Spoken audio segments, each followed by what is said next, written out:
బాగా మార్కులు ర్యాంకులు వచ్చినోడేమో ఏదో ఉద్యోగం చేసుకుంటే సెటిల్ అయిపోతాడు. అవన్నీ చేయలేనోడేమో ఫెయిల్ అవుతా డింకీలు కొడతా మొత్తానికి ఏదో చేసినాడు. ఈ ఉద్యోగాలు లాంటివి మన వల్ల కాదని చెప్పేసి దందాలు చేసుకుంటా ఆడికన్నా ఎక్కువ సంపాదిస్తాం. ఎటు కాకుండా మధ్యలో ఉన్నవాడు ఉంటాడు చూసారా, ఆడి బతుకు మామూలు బతుకు కాదు. పేరుకేమో డిగ్రీ ఉంటది, బీటెక్ ఎంటెక్ ఎంబీఏ డిగ్రీలు ఉంటాయి. వాళ్ళలాగా చదవలేడు, వీళ్ళలాగా మోసాలు చేయలేడు, దందాలు చేయలేడు. వాళ్ళందరి గురించి ఒక తడిబారిన కన్నులతో చెమ్మగిల్లిన హృదయంతో డైరెక్టర్ గారు ఓ పాట నా చేత రాయించారు. వాళ్ళందరికీ ఒక యాంతం లాగా మిగిలిపోవాలని చెప్పి అటు చదువుని చదవలేక ఇటు ఎదవ పనులు చేయలేక మధ్యలో ఏడుస్తున్న వాళ్ళ గురించి ఏం బతుకురా నాది అని చెప్పి వాళ్ళ గురించి రాశాం. ఇది నేను వాళ్ళు డిసైడ్ అయ్యా, నేను ఏదో రోజు పొరపాటుని ఆటోబయోగ్రఫీ రాస్తే దాని పేరు ఏం బతుకురా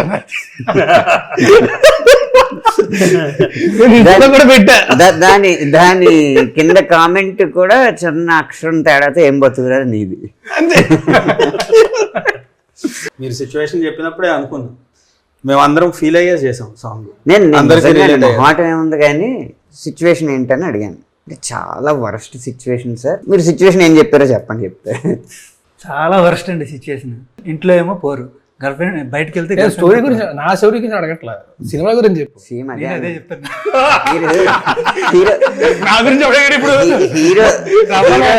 హీరో క్యారెక్టర్ కి వచ్చిన సిచ్యువేషన్ హీరోకి వచ్చిన సిచ్యువేషన్ అని అడిగాను నేను. ఆయన అదే కన్ఫ్యూజ్ అయ్యారు. క్యారెక్టర్ ఇదే అంటే ఆయన ఏమన్నారు తెలుసా, సినిమాలో కొంచెం మంచి క్యారెక్టర్ అవచ్చు కదా, నవ్వుతూ ఉండేది, ఎందుకు తట్టుకోలేరు, ఆనందం కూడా తట్టుకోలేరు. అసూయ విపరీతమైన అసూయ, జుకుచ్చ అసూయ ఎన్ని కలిపి ఏం లేదు బ్రో. అయితే నేను అన్నాను మరి కానీ ఒకటే I'll be very honest with you, అంటే క్యూను శేఖర్ చంద్ర ఆబ్వియస్లీ ఫోర్త్ లెక్క కూడా పెట్టడం మానేస్తాను నేను, ఎందుకంటే చేస్తూనే ఉంటాం కాబట్టి. కానీ ఇప్పుడు లిరిక్స్ మొత్తం వింటే సాంగ్లోని your very successful lyricist. Honestly, you are a very successful lyricist. You are very big, but if you are not grounded, you won't be able to write. ఆ ఎక్స్ప్రెషన్ రాదు. ఆ ఎక్స్ప్రెషన్ రావాలంటే తెలియాలి కదా. అది గ్రేట్నెస్ అండి. శ్రీరామ్ గారిది ఎంత పోయిటిక్ వెళ్తారంటే కొన్ని సాంగ్స్కి విపరీతం పోయిటిక్ ఎక్స్ప్రెషన్స్ కానీ అవి very poetic and very high class ఇది ఉంటుంది ఆయన lyrics. At the same time folk ఇంకా చెప్పవసరం, ఫోక్ చాలా రాశారు, మెసేజ్ ఓరియంటెడ్ రాశారు. ఈ సాంగ్కి వచ్చేటప్పుడు మనకి రెండు కావాలి. మెయిన్ ఏంటంటే situation, at the same time సాడ్లో ఫన్.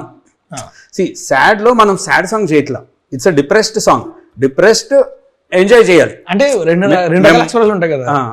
ఫ్రెండ్ బాగా చేస్తుందా అన్నో ఎక్స్ప్రెషన్, బా తిరమ తోలిపోతున్నా, ఈ ఎక్స్ప్రెషన్ కావాలి. నైస్. వెనకాల జరిగేది ఒకటి, how you express it. Sad గా వెళ్ళిపోవచ్చు మామూలుగా. సో దాని అంటే అది అలా ఉంటుంది. ఈ అగ్నిపర్వతాలు ఎన్నిసార్లు బద్దలైనాయండి సినిమాలో? ఆయన అగ్నిపర్వతాలు అసలు ఏం బదులు, అందుకే భయం అంటున్నారు. ఇంకా బద్దలు అయితే అది అప్పుడు అక్కడెక్కడో అది చెర్నోబిల్ ఉంది కదా, అంతకంటే గట్టిగా బదలవుతుంది. అంటే బద్దలైతే ఏమైనా అవుతుందేమో అని ఒక అంచనాతో ఉన్నారని జాగ్రత్త ఉంచేయాలి మనిషిని. మన వరకు మనం కాపాడుకుందాం. అంతే మనం కాపాడుకోవడానికి, మంచి వాళ్ళని కాపాడడానికి శేఖర్ భాష, మంచి పాటలను కాపాడడానికి శేఖర్ చంద్ర అన్నారు.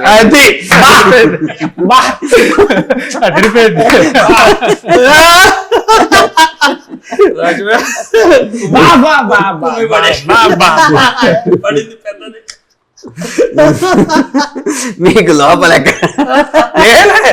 చాలా బాగుంది. అయితే అలాంటి వాయిస్ ఎక్కడి నుంచో ధనుష్ని అడుగుతాడా ఎవరిని అడుగుతారా అనుకున్నాను, కానీ నిజంగా మంచి వాయిస్ తీసుకొచ్చారు. అనేసి బిఫోర్ దినేష్ సుద్ర బ్యాండ్ ఉంది. అప్పుడు లాస్ట్ టైం చెప్పావు కదా, బేసిక్ ఏంటంటే ఇప్పుడు సింగర్స్ గురించి డైరెక్టర్ కానీ ప్రొడ్యూసర్ కానీ లేకపోతే హీరో కానీ తెలిసిన నోన్ సింగర్స్ వీళ్ళు వాళ్ళు ఎవరు బాగా తెలిసిన వాళ్ళు ఎవరైనా పడితే బాగుంటుంది అనే ఉద్దేశం ఉంటుంది మామూలు. కానీ శేఖర్ అలా కాదు, పాట ఏంటి, ఆ పాటకి ఎవరి వాయిస్ అయితే బాగుంటుంది, ఎవరి సౌండ్ అయితే బాగుంటుంది అని వెతికి మరీ పట్టుకొస్తుంది. శేఖర్ ఫిక్స్ అయ్యాడంటే నాకు నచ్చింది. శేఖర్ ఫిక్స్ అయ్యాడంటే ఖచ్చితంగా నాకు తన జడ్జిమెంట్ మీద 100% నమ్మకం. ఈ పాటలో మీరు మొత్తం అన్ని సాధించారుగా మీ చేత. ఏముంది డిఫరెంట్ డాన్స్, డిఫరెంట్ ఏం బతుకురా నాది. వాళ్ళు ఏం చెప్తే అదే సాగదీయాలి. షూటింగ్కి కాలర్ కొట్టుకుని వచ్చారు. కాలు ఇరిగిందా? ఎందుకు షూటింగ్ షూటింగ్ డాన్స్ రివర్స్ కాదు కాదు వేరే దగ్గర ఓ పని చేయట్లే. మనిషిని కూడా నాకు ఫీవర్ వచ్చి ఇది వచ్చి తగ్గే చాలా దారుణంగా ఉండే అప్పుడు సిట్యుయేషన్. అదే ఆ బతుకు కరెక్ట్ గా కనపడుతుంది. అదే పరిస్థితి. ఎందుకంటే కాలు బాగుంటుంటే ఇంకా ఎక్కువ డాన్స్ వచ్చేదేమో. దీనికి దీనికి ఎక్కువ dance దీని బట్టి నాకు అర్థమైంది ఏంటంటే ప్రతి సాంగ్ ముందు కాలు ఎరగొట్టుకోలేదు. సాంగ్స్ ముందు ఏ సాంగ్ ముందు కాలు ఎరగొట్టేసుకుంటే డాన్స్ ఎక్కువ ఇవ్వరు, మనకు రాదు. Face expressions. Junior NTR Allu Arjun dance వేసాడు. కానీ జాను సాంగ్ లో సూపర్ ఉంది డాన్స్, చాలా బాగుంది డాన్స్. ఈసారి కాళ్ళు ఎరగొట్టుకుంటేనే ఇంత బాగా వచ్చింది కాబట్టి ఈసారి ఇంకా మంచి పాట వద్దు sir, sir, sir, sir, sir, sir. చాలా ఎరగొట్టుకున్నారు జీవితంలో. అయిపోయి అన్ని ఇరిగిపోయి కానీ ఆయన కొరియోగ్రాఫర్ మూలకు కూర్చొని కృష్ణారామ అనుకుంటూ, కృష్ణ ఏదో కృష్ణ అనంత శ్రీరామ అనుకుంటూ, కృష్ణ శేఖర్ చంద్ర అనుకుంటూ ఏం బతుకురా నాది. కొరియోగ్రాఫర్ గారి గురించి ఒకసారి మీరు. కొరియోగ్రాఫర్ గారి గురించి నేను చెప్పడానికి ఏమీ లేదు. కొరియోగ్రాఫర్ గారి గురించి చెప్పాల్సింది అంతా కూడా మా డైరెక్టర్. కొరియోగ్రాఫర్ విజయ్ బిన్నీ గారు, ఆయన మన నా సామ్రంగా డైరెక్షన్ చేశారు కదా. ఆయన ఇప్పుడు దానయ్య గారి సినిమా ఏదో చేస్తున్నారు, వాళ్ళ అబ్బాయి సినిమా లాంచింగ్ డైరెక్షన్ కూడా చేస్తున్నారు. సో అతను కొంచెం బిజీ ఉండి మొహమాట అంటే ఒకటి ఈయనకి మన రాజధానికి చాలా క్లోజ్, అలాగే మన గోవింద్ గారు ప్రొడ్యూసర్ గోవింద్ గారు కూడా చాలా క్లోజ్. ఆయన నో అని చెప్పలేకపోయాడు, బయట ఏమీ చేయట్లేదు, ఆయన నో అని చెప్పలేకపోయాడు. సో మొత్తం ఆయన చాలా వరకు మొత్తం కాన్సెప్ట్ కానీ ఇలా కాస్ట్యూమ్స్ కానీ అవి కానీ చాలా వరకు అతను సూపర్వైజ్ చేశాడు అనమాట. దాని తర్వాత అతను అసిస్టెంట్ శ్రవణ్, అతను ఈ సాంగ్తో ఇంట్రొడ్యూస్ అవుతున్నాడు. మీరు ఏం చెప్పారండి కాలు ఇరిగిందని కాకుండా ఈ కొరియోగ్రఫీ ఇంత బాగా రావడానికి? దీనికా యాక్చువల్లీ ఇందులో క్రెడిట్ అయితే ఎక్కువ కొరియోగ్రాఫర్కి ఇవ్వాలండి. మనం చెప్పింది కన్నా అంటే క్లూలెస్గా ఉన్నాయి. ఇలాంటి సాంగ్ చాలా తక్కువ మన సినిమాల్లో. అయితే మంచి ఏమవుతుందంటే మాంటేజ్ సాంగ్లు వెళ్తుంటాయి కదా, అయితే మాంటేజ్లో ఉంటాయి సార్, లేదంటే డ్యాన్స్ ఉండేది ఉంటుంది. ఈ జోన్లో ఉండే సాంగ్స్ చాలా తక్కువ. చెప్పాలంటే నాకు అర్థం కాలేదు ఎలా చేద్దాం ఏంటి. కొన్ని మాంటేజ్లు ఉన్నాయి అందులో, ఇతను క్యాబ్ డ్రైవర్, 2-3 ఉంటాయి, కొన్ని మాంటేజ్లు ఉన్నాయి. ఆయన ఇప్పుడు చెప్తున్నారు కదా, నాకు అర్థం కాలేదు అనేసి మనం మాట్లాడాల్సిన విషయం. ఎలా షూట్ చేయాలి, ఇది మాంటేజా డాన్స్ అని. మనకు సిచ్యువేషన్ కూడా అలా అని చెప్పారు. సిచ్యువేషన్ చెప్పారు, ఎలా కావాలనేది లాక్ వదిలేశారు. మనం తిప్పలు పడతా ఉన్నాము.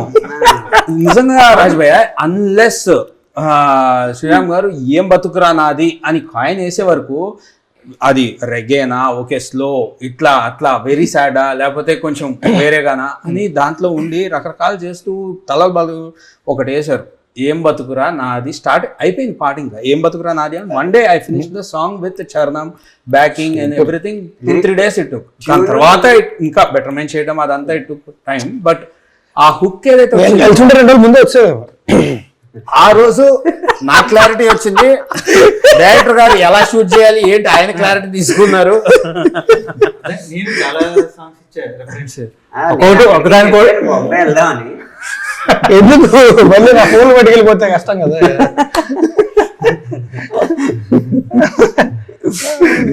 ప్రొడ్యూసర్ డబ్బులు రావట్లేదు, అప్పులు చేసుకుని ఫోన్లు కొనుక్కుంటున్నాం, పట్టుకెళ్ళిపోతున్నారు.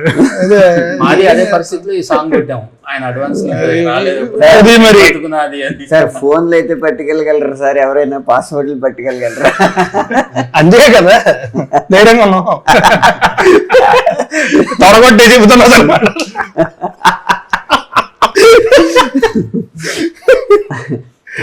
కాకపోతే ఇది ఎందుకు మనం ఇంత సెటైర్ వేసుకోగలుగుతున్నాం అంటే, ఇక్కడున్న నలుగురు, ఈ కెమెరా వెనకున్న వాళ్ళ నలుగురు, ఎవరైనా సరే వాళ్ళ జీవితాల్లో ఏదో సమయంలో ఏం బతుకురా నాది అనేది అనుకునే ఉంటారు. అందుకే ఈ పాట చూడడానికి అసలు దీంట్లో కవిత్వం ఉండదు, ఏం ఉండదు, కానీ అర్థం చాలా ఉంటుంది, రిలేటబిలిటీ చాలా ఉంటుంది. అంటే లైక్ మనం చరణాల్లో ఫ్రెండ్స్ ఒక్కొక్కళ్ళు ఇలా జరిగిపోతున్నారు, ఒక్కొక్కళ్ళు అలా అయిపోతున్నారు, మనమే ఇలా ఉన్నాం అనేది ఉంటుంది చూసారా. అది మీరు ప్రతి వ్యక్తి జీవితంలో చూస్తూ ఉంటారు. మీరు ఏ స్థాయిలో ఉన్నా.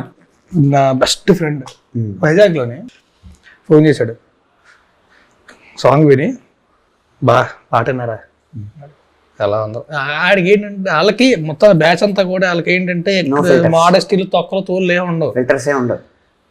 బాబా డాష్ పగిలిపోయింది బాబా. థ్యాంక్స్ రా బాబా. అలా కనెక్ట్ అయితే సూపర్. అదే మెయిన్. ఈ మధ్య అది పెద్ద ఆ డాష్ పెద్ద డాష్ మాకు చాలా డాష్లు పడ్డాయి సార్.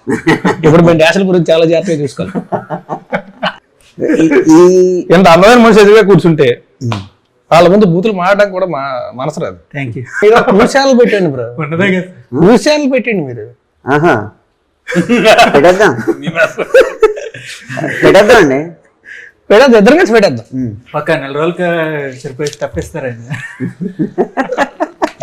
సినిమాల్లో ఫేడ్ అవుట్ అయిపోయి ఖాళీగా కొంతమంది కూర్చుంటారు. వాళ్ళు ఏంటంటే అయోధ్యలో రామ మందిరం, ఈ ఫేడ్ అవుట్ అయిపోయిన సినిమా కళాకారులే విశ్లేషకులు. అమలాపురంలో ఎండిపోయిన చేప, ఈ సినిమాల్లో ఫేడ్ అవుట్ అయిపోయిన వారే విశ్లేషకులు. ఆఖరికి ఒక బ్లాక్ బస్టర్ సినిమా రిలీజ్ అయింది, దాన్ని తిట్టడానికి కూడా ఈ సినిమాల్లో ఫేడ్ అవుట్ అయిపోయిన మహానుభావులు విశ్లేషకులు. అలాగే రాజ్ తరుణ్ వ్యక్తిగత సమస్యలు, ఇంకో మొత్తానికి సమస్య ఏదైనా అయి ఉండొచ్చు, విషయం ఏదైనా అయి ఉండొచ్చు, మా విశ్లేషకులు మాత్రం ఈ సినిమాలో ఫేడ్ అవుట్ అయిపోయిన రాష్ట్రం వ్యక్తిగత మిగతా ఏది నాకు అర్థం కాలేదు.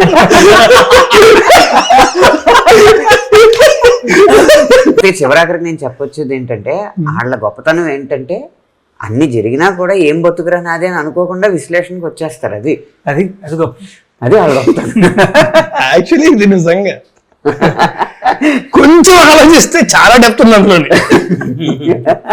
నిజంగా చాలా డెప్త్ ఉంది అందులో. సినిమా పేరు పాంచ్ మినార్ కదా, కుతుబ్ మినార్ తెలుసు, చార్మినార్ తెలుసు, పాంచ్ మినార్ ఎందుకు వచ్చి ఏక్ మినార్ కూడా ఉన్నట్టుంది. ఏక్ మినార్ కూడా ఉందండి. ఒక స్తంభం ఉంటుందని ఏక్ మినార్ అంటారు. సార్ ఏదో స్తంభం ఎక్కడన్నా సరే దాని అర్థమైంది. Too many jokes. అయితే సినిమాలో ఒక వర్డ్ కావాల్సి వచ్చింది సార్, ఒక కీ వర్డ్. అది దాన్ని ఇప్పుడు నేను చెప్తే అది స్పాయిలర్ అయిపోద్ది. Correct correct. ఒక కీ వర్డ్ కావాల్సి వచ్చింది, అది స్పాయిలర్ అయిపోద్ది. అది ఇప్పుడు దాని గురించి చెప్తే చెప్పకూడదు. సో అది చెప్పకూడదు. సినిమా చూస్తే కనుక ఓహో దీని మీనింగ్ ఇదా అనేలాగా ఒక క్లారిటీ వస్తుంది సార్. ఇప్పుడు చెప్పేసామంటే మొత్తం టోటల్ స్పాయిలర్ అయిపోతుంది. అది ఖచ్చితంగా థ్రిల్ చేస్తుంది. ఆ వర్డ్ గురించి మీకు రివీల్ అయినాక థ్రిల్ అనిపిస్తుంది అది. సో అది థియేటర్లోనే చూడాలి. ఇప్పుడు చెప్పి సినిమా కథ అంతటికి ఆ పాంచ్ మినార్ అనేది చాలా ఇంపార్టెంట్. కథ దాని మీద నడవదు, కానీ అది చాలా ముఖ్యం. ప్రొడక్షన్ టీం నుండి ఒక చిన్న ఐడియా అనుకున్నారు. ఏంటంటే ఈ సినిమాలో హీరో క్యాబ్ డ్రైవర్ అనమాట. సో ఇప్పుడు చాలామంది ఎఫ్ఎంలోనే అక్కడ ఇక్కడ పాట వినుకుంటూ చాలా రిలేట్ అవుతూ ఉంటారు. సో ఇప్పుడు మన సాంగ్స్ అన్ని రీల్స్ చేస్తూ మన కనెక్ట్ మూవీస్ అనే ఇన్స్టా హ్యాండిల్ ఉంటే దాన్ని ట్యాగ్ చేసి వాళ్ళు ఏమైనా రీల్స్ పంపిస్తే అందులో బెస్ట్ దానికి హీరో నడిపిన క్యాబ్ గిఫ్ట్గా ఇద్దామని మనం అనుకుంటున్నాం. అంటే క్యాబ్ ఎత్తారా, డీజిల్ కూడా ఇస్తారా? డీజిల్ అది చూసుకుంటారు లేదు. ఇప్పుడు మందు కూడా ఏం బతిగానే ఉంది, డీజిల్ ఇవ్వలేదు. ఆ క్యాబ్ నిజంగా చెప్తున్నాను, నిజంగా చెప్తున్నా, మనం కూడా రీల్ చేసి నొక్కేద్దాం. చాలా మంచి కార్ అది, చాలా మంచి కార్ అది. మామూలుగా మనకి షూటింగ్లో ఏమో తెలుసా, చాలా సార్లు మనకి బైక్లో లేకపోతే ఇది కార్ ఏ వస్తుంది కదా, బ్రేకులు యాక్సిలరేటర్లు ఏవి పనిచేయని బళ్ళు వస్తూ ఉంటాయి. ఆ కట్ట చెప్పేలో బతికుంటామా పోతామా అని భయమేస్తూ ఉంటుంది చాలా సార్లు షూట్లో. ఇది మాత్రం బుజ్జిగుంట చక్కగా కొత్తది పట్టుకొచ్చి దానికి పెయింట్ వేయించి చక్కగా అలకరి తీసుకొని నేను కట్ట చెప్తే కార్లో కూర్చోండి, అవి ఏ చేసుకుని కార్లో కూర్చోండి, ఎవడ పోతాడు ఇక్కడ. క్యాబ్ ఉన్నప్పుడు షూటింగ్ చాలా ప్రశాంతంగా ఉండేది. ఎందుకంటే నార్మల్గా అయితే కట్ అనగానే వెళ్ళిపోయి క్యారవాన్లో కూర్చుంటుంది, ఏసీ ఉంటుంది లోపల, రావడానికి ఇబ్బంది. అదే క్యాబ్ డ్రైవర్ బయట దిగరు. మిగతా అప్పుడేమో క్యారోవాన్, ఇప్పుడు కారే వ్యాన్. చాలా స్పీడ్గా అవుతుండేది అప్పుడు షూట్. అర్థమైందండి. కనిపించే 4 స్తంభాలు సిగరెట్ ప్యాకెట్ మీద చార్మినార్ అయితే కనిపించిన 5వ స్తంభం వేరే మా సినిమా పాంచ్ మినార్. అంతే కదా మొత్తం హాల్లోనే. ఇంకా మీరు చెప్పుకో, దయచేసి మీరేమన్నా చెప్పుకో, డౌన్లోడ్ చేయకుండా థియేటర్కి వెళ్తాం.